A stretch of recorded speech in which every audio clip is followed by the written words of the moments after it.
우리가 저번 주에 시간표가 바뀌어가지고 저번 주에 수업이 없었나요? 그래가지고 이번 주에 처음 시작하는 거고, 그래서 이번 주 목요일은 5교시도 우리 반에 수업합니다. 알겠죠? 그래서 이번 주에 3시간 선생님 연속으로 볼 거예요. 오늘이랑 월요일 1교시, 그 다음에 목요일 1교시, 목요일 5교시. 알겠죠? 응. 좋아요. 선생님도 좋아요. 아주 좋아요. 자, 그러면 우리 수업하도록 하겠습니다. 아예 진도 처음 나가는 거죠? 자, 선생님이랑 같이 수업할 단어는 변화와 다양성의 화학 변화 단원입니다. 그 중에 이제 산화와 환원, 그 다음에 산과 염기, 에너지의 수립에 대해서 배워볼 거예요. 자, 우리가 지금 산화와 환원을 배울 텐데 왜 하필 교과서에서 그 수많은 화학 변화 중에 산화와 환원에 대해서 공부하게 되는지 지금부터 보도록 하겠습니다. 이 산화와 환원 반응은 자연과 인류 역사에 큰 변화를 주었기 때문에 우리가 교과서에서 배우고 있습니다. 자, 일단 광합성 보도록 할게요. 광합성이 뭐죠? 학습지는 25페이지인가요? 여러분들 학습지 25페이지. 햇빛 받는 거. 우리 근데 1학기 때 물질 대사 하면서 광합성이랑 세포 배우지 않았나요? 에너지 아닌데.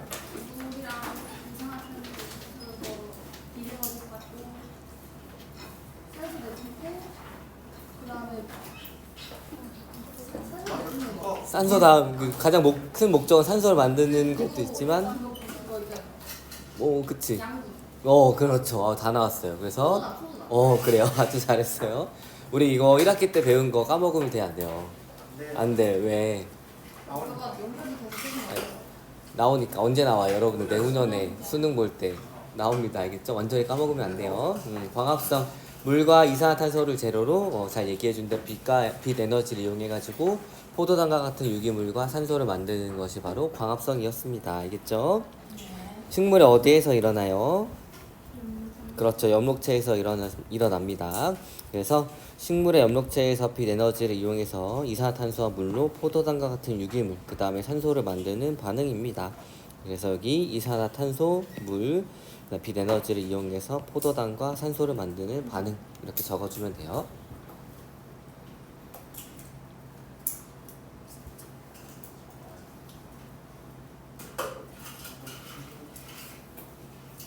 네, 다 적었나요? 자, 그러면 왜 이렇게 광합성이 나왔냐? 바로 이 산소 때문입니다. 우리 지금 산소로 호흡해요, 안 해요? 산소로 호흡을 하죠. 산소가 없으면 인간은 살 수 있을까 없을까요? 없어요. 이 산소 누가 만들어줘요? 아이고. 산소 누가 만들어줘요? 나무. 방금 얘기했잖아. 방금 뭐가? 식물이 만들어줍니다. 그래서 식물의 광합성이 없으면 우리가 살아갈 수 없어요. 그리고 왜 나왔냐면 우리 지구 형성 과정 혹시 기억나요? 미행성체들이 충돌해가지고 원시 지구가 만들어졌죠. 그때 이제 원시 지각과 원시 바다가 만들어졌을 때 대기 상태는 산소가 없었어요. 그리고 그 산소가 없었기 때문에 육상으로 생물이 살지 못했어요. 우리 지금 육상에 살아요, 안 살아요? 우리 육상에 지금 살고 있죠? 우리가 육상에 살 수 있었던 이유도 바로 이 광합성 때문이었습니다. 왜 그러냐면 우리 유해한 태양 빛들이 쭉 있었어요. 태양에서 오는 빛들이 그 스펙트럼 했던 거 기억나요? 선생님 맨 처음에 스펙트럼 설명할 때 여러 가지 태양에서 오는 빛들에 대해서 설명했었는데 파장에 따라서 뭐 감마선, X선, 자외선, 가시광선, 적외선, 그 다음에 뭐 라디오파, 뭐 이런 초단파 이런 것들이 있었는데 혹시 자외선 기억나요? 자외선이 뭐죠? 그렇죠. 선크림 안 타게 하려고. 선크림을 바르는 이유는 뭘 차단하기 위해서? 자외선. 자외선을 왜 차단해야 되죠? 근데? 피부가 자외선을 받으면 왜 상하죠? 독사열? 멜라닌 색소와 관련도 있죠. 우리가 여름에 얼굴이 까맣게 되는 이유는 뭐가 많아져서? 멜라닌 색소가 많아져서. 멜라닌 색소는 왜 많아져야 할까요? 여름에? 맞다. 늦게 와서 얘기를 못했는데 우리 지금 우리 반 녹화하기로 했어요. 네? 그래서 실명을 얘기할 수 없지만 우리만 녹화하기로 했어요. 아무튼간 누가 제 목소리네요. 그래도 실명 얘기하지 않았잖아요. 아마 되게 작게 들리긴 할 거예요. 혹시 우리만 녹화하는 거 혹시 반대하나요? 아, 네. 괜찮아요? 자 우리 심각하다. 자 우리 그래서 멜라닌 색소는 왜 완화져야 할까요? 멜라닌 색소가 적어야 되는 거 아니에요? 근데 여름에는 멜라닌 색소가 많아집니다. 피부를 보호하기 위해서. 이 자외선이 피부 세포에 우리 혹시 세포의 구조 중에 핵 기억나요? 네. 핵 안에 어떤 물질이 있죠? 검색책. 물론 단백질도 있지만 유전 정보를 저장하는 DNA가 있습니다. 이 자외선은 DNA를 파괴시킬 수 있어요. 그러면 핵이 제 기능을 못하니까 세포 자체도 돌연변이가 생겨서 제 기능을 못하겠죠. 요거를 막아주는 애들이 바로 멜라닌 색소입니다. 그래서 자외선을 본인이 대신 흡수를 해요. 알겠나요? 이렇게 지금 자외선이 조금만 있어도 우리가 피부암까지 걸릴 수 있기 때문에 자외선은 생명체한테 유해한 선이긴 합니다. 맞죠? 물론 100% 유해하진 않고 뭐 일부 장점도 있긴 하겠지만 아무튼 이 자외선 때문에 피부암까지 생길 수가 있어요. 그런데 지금은 그나마 괜찮은 게 혹시 오존이라는 거 들어봤어요? 네. 오존이 뭐죠? 오존? 목소리. 오 대기권에 있는 그렇죠. O3인데 요 오존층, 즉 오존이 농도가 높은 성층권에 있는 층을 오존층이라고 합니다. 이 오존층이 유해한 자외선을 그나마 막아주고 있기 때문에 우리가 생활할 수 있어요. 그런데 원시 지구에서는 광합성을 하는 생물이 출현하기 전까지는 산소가 없었기 때문에 기체인 산소 분자가 없었기 때문에 O3가 만들어질 수 없었습니다. 그러면 자외선이 태양에서 온 자외선이 그대로 왔겠죠? 그러면은 육상의 생물이 살 수 있었을까요? 없었을까요? 없었습니다. 그런데 광합성을 하는 생명체가 태어나고 대기 중에 산소 농도가 높아지고 이것으로 인해서 이제 오존이 만들어지면서 오존층이 만들어지고 자외선을 차단하면서 육상으로 생명체가 진출할 수 있었어요. 그렇기 때문에 우리가 지금 육상에서 살 수 있고 산소가 있기 때문에 산소호흡을 하면서 살 수가 있습니다. 그렇기 때문에 광합성이 처음에 나오게 된 거예요. 자, 그 과정 잠깐 보도록 할게요. 자, 광합성이 자연의 역사에 미친 영향입니다. 자, 원시 바다에 최초로 광합성을 하는 생물인 남세균이 출현해서 산소를 생성하였습니다. 이 남세균은 한 종류를 의미하는 것은 아니고 그냥 광합성을 하는 세균 자체를 그냥 남세균이라고 합니다. 자, 산소는 바다에 녹아있던 철과 반응해서 산화철을 생성을 했고 산소는 바닷속의 철과 충분히 반응한 다음에 대기 중으로 방출이 되었고 대기 중에 산소 농도가 증가하였습니다. 그로 인해서 우리 인간처럼 산소호흡으로 에너지를 얻는 생물이 출현하였고 대기 중에 산소가 오존을 생성하면서 오존층이 형성이 되었습니다. 대기 중에 산소가 어떻게 오존이 되냐? 이거는 산소 원자인 거고 얘는 산소 분자인 거죠. 얘가 자외선을 받으면 이렇게 두 개로 나눠지게 됩니다. 그런데 그 중에 옆에 있던 O2와 반응해가지고 O3, 오존을 만들게 되는 거예요. 알겠나요? 자외선에 의해서 쪼개져서 쪼개진 산소 원자가 옆에 있던 산소 분자랑 결합하면서 오존 분자를 만들게 됩니다.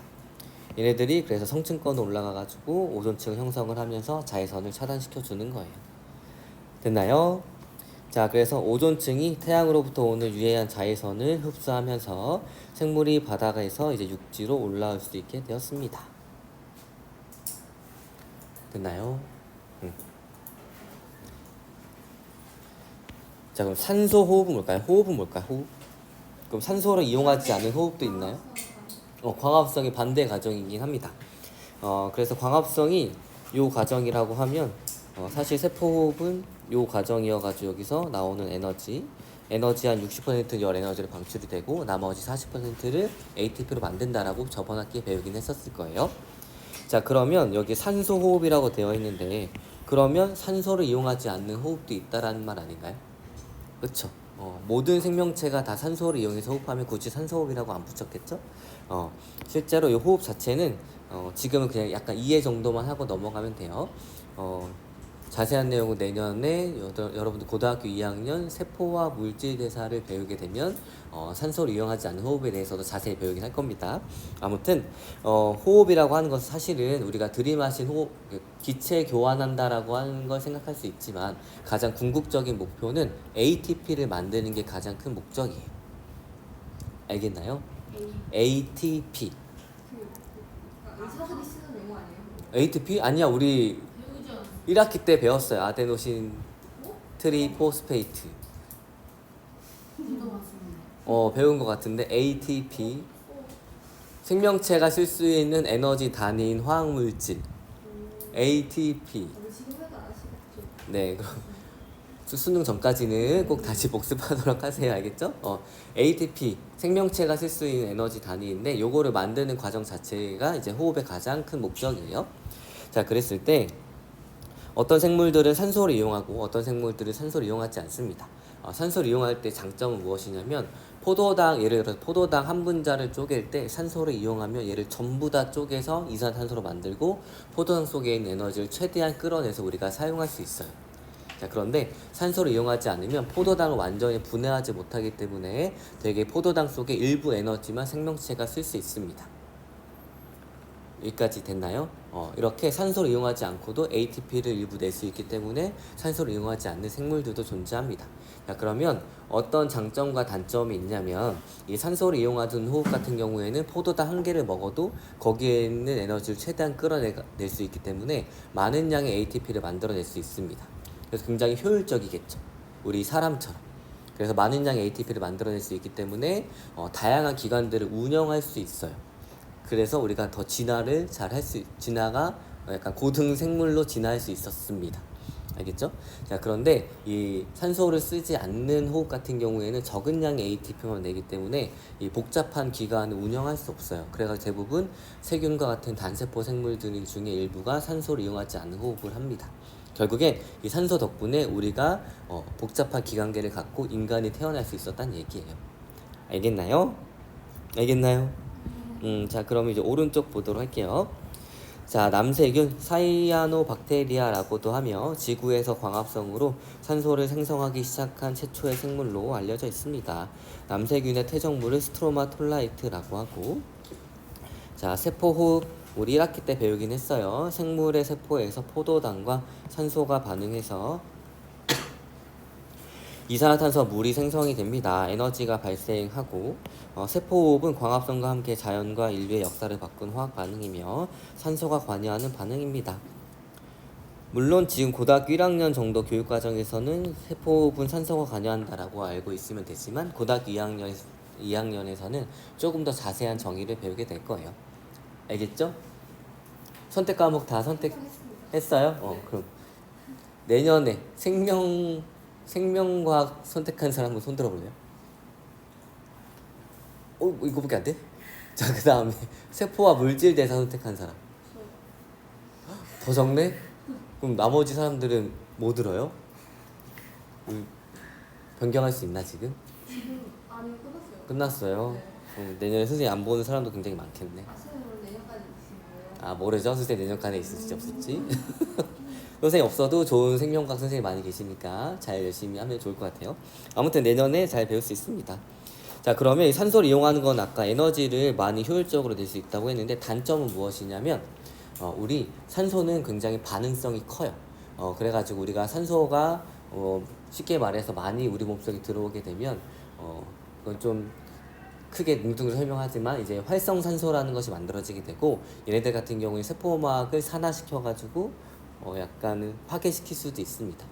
그래서 장점과 단점이 명확하지만 우리 인간 같은 경우에는 그 위험성을 무릅쓰고 반응성이 큰 산소를 이용해가지고 많은 양의 ATP를 한 번에 얻게 되는 거예요. 알겠나요? 네, 좋아요.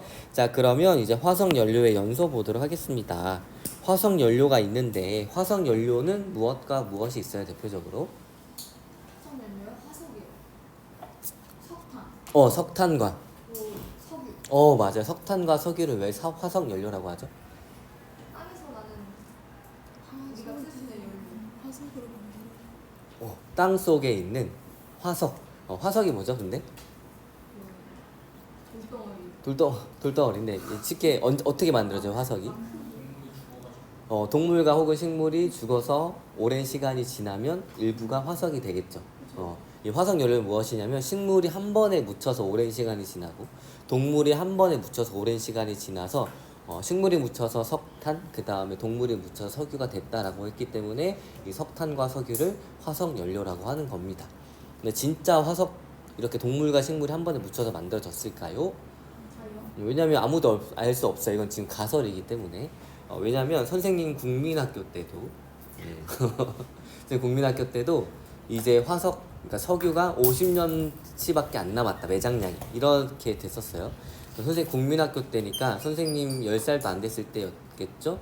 근데 이미 오랜 시간이 지나가지고 선생님이 이제 40대가 됐기 때문에 이제 매장량이 20년도 안 남았을 거예요. 근데 아직도 나오고 있죠. 그래서 이게 사실은 동물과 식물들이 묻혀서 된 거라면 그 매장량이 한계가 있어야 하는데 계속 나옵니다. 그래서 지금 사람들이 의문을 갖기 시작해요. 정말 동물과 식물들이 한 번에 묻혀가지고 된 게 바로 석탄과 석유냐 아니면 다른 원인이 있느냐 이런 것들에 대해서 지속적으로 새로운 가설들이 제기되고 있습니다. 그래서 혹시 이런 거에 관심 있는 사람들은 석탄과 석유가 어떻게 만들어졌는가에 대해서 한 번씩 찾아보면 좋을 것 같아요. 자, 아무튼 화석연료 지금 가장 큰 가설은 요거예요. 지질시대 생물의 유해가 땅속에 묻힌 채 오랫동안 화학 변화하여 생성된 것으로 탄소와 수소가 주 성분입니다. 요거는 이따가 설명할 거니까 지금 안 적어도 돼요. 탄소와 수소가 주 성분입니다.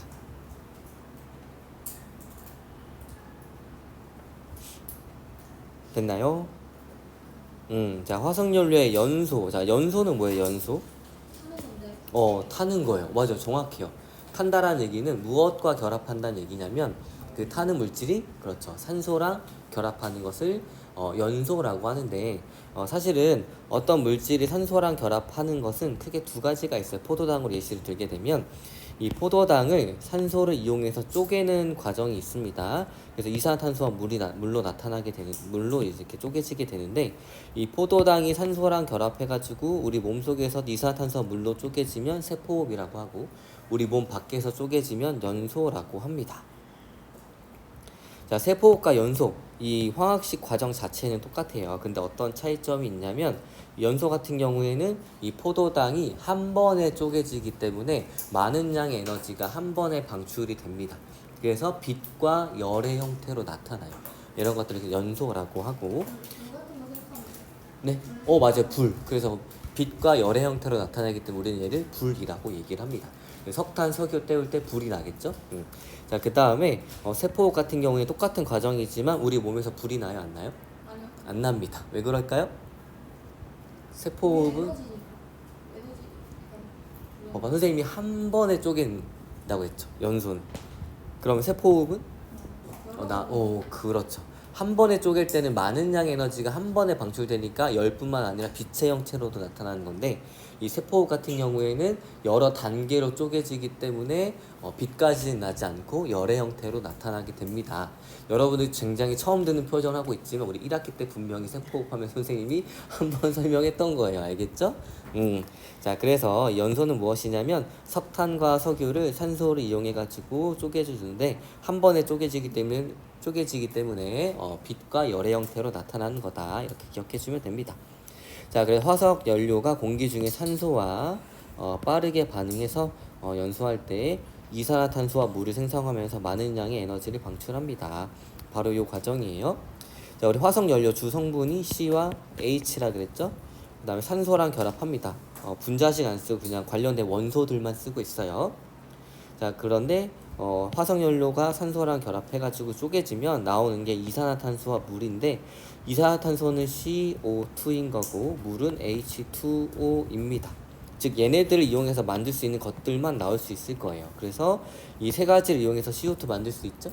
그 다음 요 세 가지 이용해가지고 요 H와 O가 있으니까 물 만들 수 있겠죠. 그래서 화석연료를 산소를 이용해서 연소를 시키면 이산화탄소와 물이 나타나게 됩니다. 됐나요? 이 과정에서 많은 양의 에너지가 나와서 우리가 사용하고 있는 거예요. 자, 그럼 화석연료의 연소가 인류 영향에 미친 영향 볼게요. 요것도 이따가 설명할 건지 지금 안 적어도 돼요. 자, 인류는 연소 반응에서 발생한 열 에너지와 빛을 이용해서 추위와 어둠을 극복했으며 음식을 익혀서 먹을 수 있게 되었습니다. 자, 우리 추위와 어둠을 극복했다고 했는데 우리 겨울 잘 무사히 얼어 죽지 않고 잘 나서 왔죠? 겨울에 우리 뭐 떼요? 보일러 떼죠? 우리 도시가스 쓰는 사람들도 있을 건데 도시가스는 어떻게 나와요? 어디서? 도시가스는 어디서 나올까요? 도시에서? 미안. 자, 그럼 도시가스는 언제 나오냐면 석유를 시추할 때, 시추가 뭔지 알아? 시추? 석유 어디서 나오죠? 지각의 밑에 어디 공간에 있겠죠? 시추 그 강하지 말고 그 시추는 무엇이냐면 땅이 이렇게 있으면은 보통 이렇게 땅을 파냅니다. 긴 걸 쭉 파내면 여기 석유층에 도달할 거예요. 얘를 쭉 뽑아내는 걸 시추라고 하는데 그때 여기에 가스들이 있는데 이런 것들이 바로 도시가스가 되는 거예요. 결국엔 우리 화석 연료도 도시가스란 얘기입니다. 그 다음에 우리나라 전기 쓸 때 발전하죠. 그러면 원자력, 화력, 그 다음에 풍력, 수력 등등등 중에 가장 많은 전기를 내는 애는 뭘까요? 우리나라에서 가장 많은 전력을 만들어내는 발전은 어떤 발전일까요? 원자력, 화력, 수력, 풍력 중에 풍력? 원자력? 대부분은 이제 많은 양의 화력 발전을 통해 가지고 전기를 만들어내고 있습니다. 그 화력 발전은 말 그대로 불화자를 쓰잖아요. 뭐를 태우는 거죠. 뭘 태울까요? 화석 연료인 석탄을 주로 태웁니다. 그럼 석탄을 우리나라에서 매장량이 한계가 있고 우리나라는 보통 이 석탄을 캐지 않죠? 그럼 수입을 해야 됩니다. 그러면 이 석탄도 질이 좀 달라요, 나라마다. 질 좋은 석탄은 어디에서 수입을 하냐면 호주에서 수입을 하게 됩니다. 그래서 호주에서 수입한 이 석탄을 이용해 가지고 화력 발전을 대부분 이제 나라에서 하고 있어요. 자, 이게 우리나라에 어떤 영향을 미쳤었냐면 예전 몇 년 전에 호주랑 중국이랑 사이가 안 좋았던 적이 있어요. 그래서 무역 전쟁을 벌입니다. 무역 전쟁이 뭐예요? 그치. 뭘 수출해야 되는데 수출하지 않고, 그다음에 뭘 받아야 되는데 받지 못하고, 그럼 너도 안 줘? 그럼 나도 안 줘. 막 이렇게 되는 거예요. 그래서 이제 어쨌거나 호주가 화가 나가지고 중국에게 석탄을 수출을 안 했어요. 그러면 중국도 겨울을 나야 하는데 그럼 석탄이 없잖아요. 그럼 어떻게 했을까? 아니 그렇게 진짜 총칼 들고 싸우면 안 되고, 그래서 중국도 석탄이 나긴 하는데 질이 그렇게 좋지 않은 석탄이 주로 난다고 합니다. 질이 안 좋다는 얘기는 화력 발전으로서 이 석탄을 태울 때 많은 양의 분진이 나게 되고 효율도 많이 안 좋고 이렇다는 얘기예요. 근데 어쩔 수 없잖아. 그래서 중국에서 자기네 석탄을 막 태웁니다. 그럼 먼지가 엄청나게 많이 나오겠죠? 그 많은 먼지가 편소풍을 타고 어디로? 우리나라로 왔었던 적이 있었습니다. 그래서 이렇게 다른 나라에서 무역 전쟁을 했을 때도 우리나라에 환경적으로 안 좋은 영향이 있을 수도 있어요. 알겠죠? 이런 식으로 화석연료의 연소는 아직까지도 우리한테 영향을 미치고 있습니다. 자, 그 다음에 두 번째, 석탄을 에너지원으로 사용하는 증기기관, 그 다음에 증기기관차의 발명은 이 산업혁명이 일어나는 데 큰 일조를 했습니다. 산업혁명 이렇게 적어주면 돼요.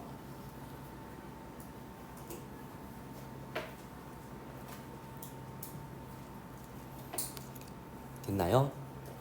좋아요.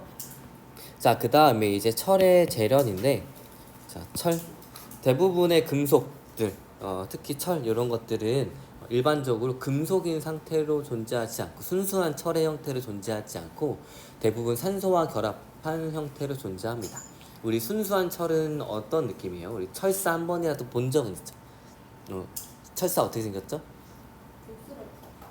거의 대부분 녹슬어 있는데 녹슬지 않은 철은 색깔이 어때요? 은색의 광택이 있고 그 다음에 약간 단단하기도 하고 잘 휘기도 하고 뭐 이런 특징을 가지죠. 그래서 우리가 철이 필요하다는 얘기는 이런 철의 특징이 필요합니다. 그러니까 금속인 철이 필요하다는 얘기예요. 근데 철이 녹슬었어요. 그럼 무슨 색으로 변해요? 그래서 약간 붉은색 빛이 도는 걸로 생기고 쉽게 잘 부스러지죠.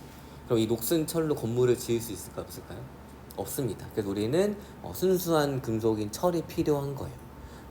그러면 근데 대부분의 금속들은 우리 아까 광합성에서 배웠듯이 철이 산소랑 반응해가지고 대부분 산소랑 결합한 산화철, 이 산화철이 바로 녹슨 철이에요. 이 형태로 존재합니다. 그럼 우리는 순수한 철을 얻기 위해서 이 산화철에서 철을 떼어줘야겠죠. 산소를 떼어줘야겠죠. 그래서 산화철에서 산소를 떼서 순수한 철을 만드는 것을 우리는 철의 재련이라고 얘기합니다. 알겠나요? 자 볼게요. 철의 재련. 산화철에서 산소를 제거해서 순수한 철을 얻는 과정을 이제 철의 재련이라고 합니다. 자, 요건 왜 썼는지 요거 안 외워도 돼요. 알겠죠? 왜 썼는지 설명을 할게요. 산화철 3라고 되어 있어요. 왜 3냐? 사실 철은 Fe 인데 이 Fe는 이온이 될 때 2가 이온이 될 수도 있고 3가 이온이 될 수도 있습니다. 요거 이해 정도만 하고 넘어가면 돼요. 알겠죠? 자, 그런데 이 3란 얘기는 무엇이냐면 이 철이 이온이 됐는데 3 플러스 이온이 된 산화철이다. 요거란 얘기예요. 알겠죠? 알겠나요? 봐봐요. 산화철이에요. 철이 무슨 화가 된 거예요? 산소화. 그럼 산소가 결합되어 있다는 얘기겠죠. 철은 금속이에요, 비금속이에요? 비금속.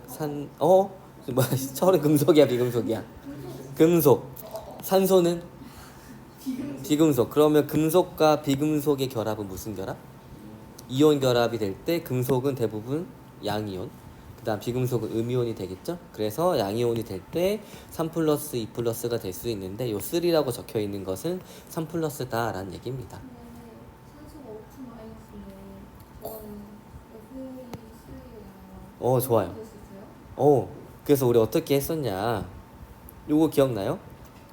지금 잘 얘기해 준 대로 얘는 3 플러스인 거고 얘가 2 마이너스예요. 그럼 얘가 이온 결합을 만들 때 몇 개의 개수비로? 얘가 전체 전하량이 0이 되는, 그치? 그래서 얘 밑으로 내려주고 얘 밑으로 내려주면 Fe2O3가 되겠죠. 아주 잘 얘기해 줬어. 이게 바로 지금 산화철 3의 화학식입니다. 이거 설명하려고 했는데 아주 잘했어요. 그래서 산소는 이온이 되면 2 마이너스. 산소 몇 번? 잘 외우고 있네. 8번. 양성자 몇 개? 8개. 안쪽에 전자 가장 안쪽에 몇 개 채워져요? 2개. 그러면 양성자가 8개니까 전자도 8개인데 안쪽에 2개 채워졌으니 가장 바깥쪽에 몇 개? 6개가 있죠. 가장 바깥쪽에 전자를 완전히 채우고 싶어야 몇 개 모자라요? 2개. 그러니까 외부에서 전자를 2개를 받아가지고 8개를 채워서 무슨 족과 같이 안정해지죠? 그래요. 아주 잘 기억하고 있네. 그래서 Fe2O3가 됩니다. 근데 이 철의 재련은 이 상태에서 얘를 떼내주는 과정입니다. 한번 볼게요. 자, 산화철 Fe2O3입니다. 그 다음에 일산화탄소예요. 탄소에 산소화가 됐는데 산소가 몇 개?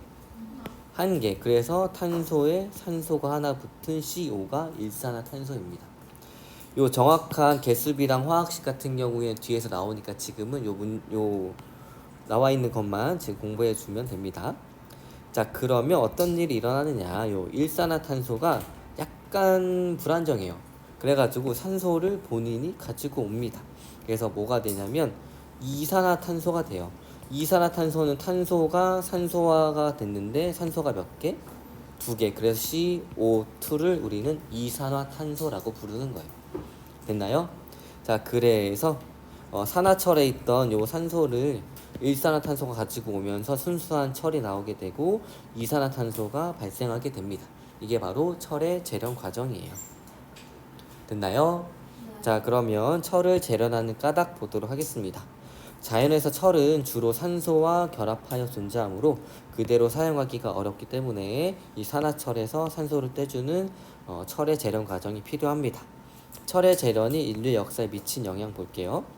우리 인류 역사를 봤을 때 어떤 도구를 쓰느냐에 따라서 무슨 기 이렇게 나눠져요.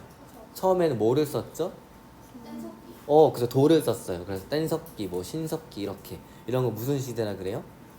석기 시대. 혹시 석기 시대랑 초콜릿 아직도 나오나요? 맛있지. 아무튼 물가 올라서 4,980원이요. 어? 석기 시대가 4,900원이야? 홈마트 그런데 파는 아, 큰 거?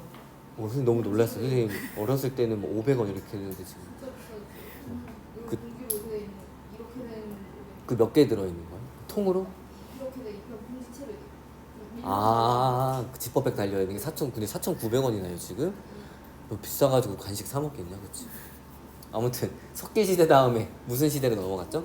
청동기 시대. 청동기 시대 다음에 철기 시대. 왜 이렇게 변했을까요? 인류가 점점 빨라지고 봐봐요. 돌을 사용하는 부족과 청동기를 사용하는 부족이 전쟁을 해요. 그럼 누가 이길까요? 청동기. 혹시 청동기로 칼도 날카로운 칼도 만들 수 있고 이러니까, 그쵸? 그 다음에 청동기를 사용하는 부족과 철기를 사용하는 부족 중에 청동기와 철기 중에 철이 훨씬 더 강력해요. 그럼 누가 이겨요? 철이. 그래서 이 돌을 도구로 사용했던 부족보다는 이 청동기를 만들 수 있던 부족이 훨씬 더 우세했을 거고, 청동기와 철기 중에 즉 철로 된 무기와 이런 것들을 만들기 위해서는 철의 재련 기술이 있었어야겠죠. 철의 재련 기술이 있는 부족이 철기로 무기를 만들 수 있기 때문에 훨씬 더 번성했을 거예요. 이런 식으로 어떤 금속을 재련할 수 있는 기술이 있느냐에 따라 가지고 그 시대가 바뀐다는 얘기입니다. 알겠죠? 그래서 이런 거 설명하는 거예요. 철의 재련이 인류 역사에 미친 영향. 자, 재련한 철로 무기, 농기구 등을 만들어 사용하면서 철을 본격적으로 이용하는 철기 시대를 열었으며 인류 문명을 더욱 발달하게 되었습니다. 우리 고조선이 무슨 기였어요? 청동기야, 철기야? 청동기 아니야? 청동기지? 철기? 청동기? 청동기야. 최초부터 대급 발생했을 때 여러분들은 한국사 봐야 되잖아. 아니 대급 발생했을 때가 청동기인데 그게 고조선 아니죠? 그러면 고조선 다음에는 뭐지? 철기 시대. 고조선 응. 그 삼국? 아니요. 그 뭐, 아니야? 쪼개져가지고 아, 엄청나게. 그럼 마한 진화는 무슨 기예요? 그게 철기 시대. 그게 철기야? 네. 그러면은 고조선은 청동기예요? 네. 맞아? 고인돌 짓고 그게 계급이 발생했다는 증거여가지고. 오. 아니 갑자기 궁금해가지고 물어봤는데 선생님도 너무 역사를 안 한 지 오래돼가지고. 응. 그래요? 여기 녹화되는 건데 확실한 거지? 네, 좋아요. 아무튼 이렇게 철의 재련으로 통해 가지고 철기 시대를 열었습니다. 자, 그러면 자연과 인류 역사를 바꾼 화학 반응의 공통점 보도록 할게요. 광합성, 세포, 화석 연료의 연소, 그 다음에 철의 재련 등은 모두 산소가 관여하는 산화 환원 반응입니다. 이게 뭐가 관여한다고요? 산소가 관여하는 산화 환원 반응이에요. 자, 그럼 오른쪽 보도록 할게요. 자, 오존의 생성과 오존층 설명하긴 했지만 대기 중에 산소 분자가 자외선을 흡수해서 산소 원자로 분해가 되고 산소 원자가 산소 분자랑 결합해서 오존을 생성을 합니다. 이 성층권에서 오존의 농도가 상대적으로 높은 공기층을 오존층이라고 합니다. 여러분들은 오존층을 언제 어떤 방식으로 들어봤어요? 과학 시간에 뭐 성층권 설명할 때 그리고 사회 시간에 사회 시간에 오염물질 오염물질 때문에 오존층이 위험하다고. 위험하다고 했을 때 그때 왜 오존층을 과학 시간에 배우고 사회 시간에 오존층이 얇아지면 왜 위험한지 이해했었나요? 아니요. 근데 지금 이해했죠? 네. 맞아, 선생님이 자외선을 차단해가지고 우리 피부 육상생물이 진출하게 해줬다. 피부도 보호하고 이랬죠? 그래서 이제 여러분들이 통합적으로 다 배워야 하는 거예요. 아무튼간 이 오존이 근데 뭐 때문에 많이 사라져요? 오존층이 얇아지는 이유가 뭐죠? 이산화탄소? 자, 프레온 가스 들어봤어요? 이게 프레온 가스가 이제 언제 많이 쓰였냐면 예전에 냉장고랑 냉동실을 차갑게 하려면 냉매라는 게 필요하고 그다음 우리 스프레이 같은 경우에는 칙 하면서 기체를 뿜잖아요. 그때 썼던 게 대부분 프레온 가스였고 프레온 가스를 썼던 이유는 굉장히 안정하다. 그래서 프레온 가스를 썼는데 이 문제점이 있었어. 프레온 가스를 막 썼는데 이 가스들이 이 기체들이 성층권의 오존층까지 도달하니까 무슨 일이 벌어지냐면 오존을 파괴하기 시작합니다. 그 얘네들 때문에 오존층이 실제로 많이 얇아져서 문제가 된 적이 많이 있었어요. 그래가지고 이 얘네들의 사용을 줄이고 다른 대체제로 많이 쓰기 시작했습니다. 라고 했을 때 한 번쯤 들어봤으면 좋을 텐데. 알겠죠? 그럴 때 이렇게 나와요. 아무튼 성층권에서 오존의 농도가 상대적으로 높은 공기층을 오존층이라고 했습니다. 자, 산화물 보도록 할게요. 산소와 결합하여 형성된 물질을 산화물이라고 합니다. 그래서 철이 산소랑 결합했을 때 만들어진 산화철이 바로 산화물인 거예요. 그래서 철의 산화물을 산화철이라고 얘기합니다. 됐나요? 자, 그 다음에 산소의 특징 볼게요. 산소는 지구의 21%를 차지합니다. 대기 중에. 그러면 78%는 누가 차지해요? 질소. 오, 똑똑하네. 그 다음 지각도 많은 양이 뭐가 있어요? 지각에 산소가 많이 있지 않아요? 무슨 형 광물? 규산형 광물. SiO2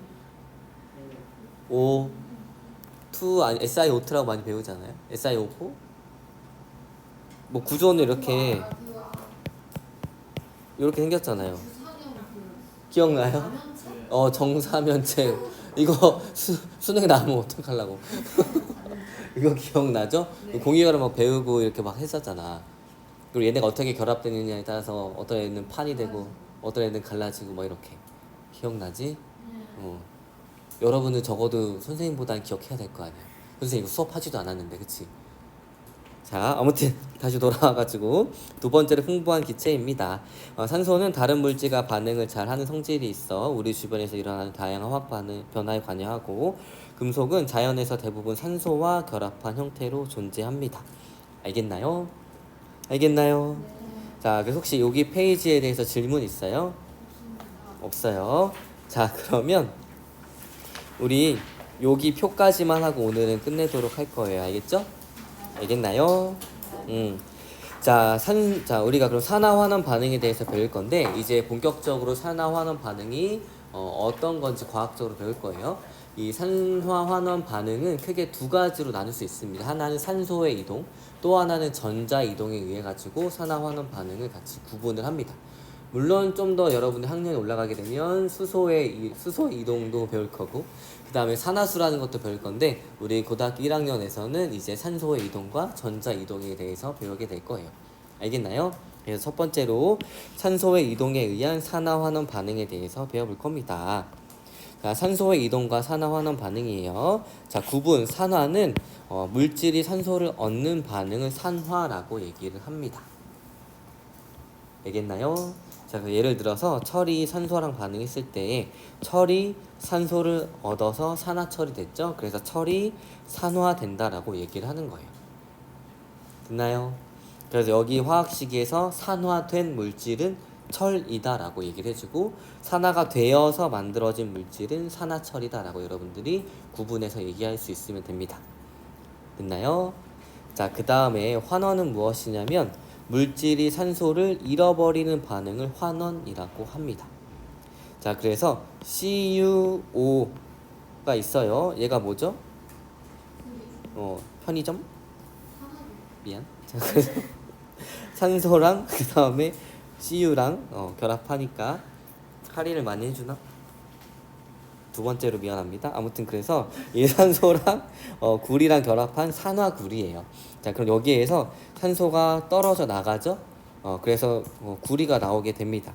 그래서 이 산화구리가 산소를 잃어버렸기 때문에 산화구리가 환원이 된다라고 얘기를 해주면 됩니다. 알겠죠? 구리의 재련이에요?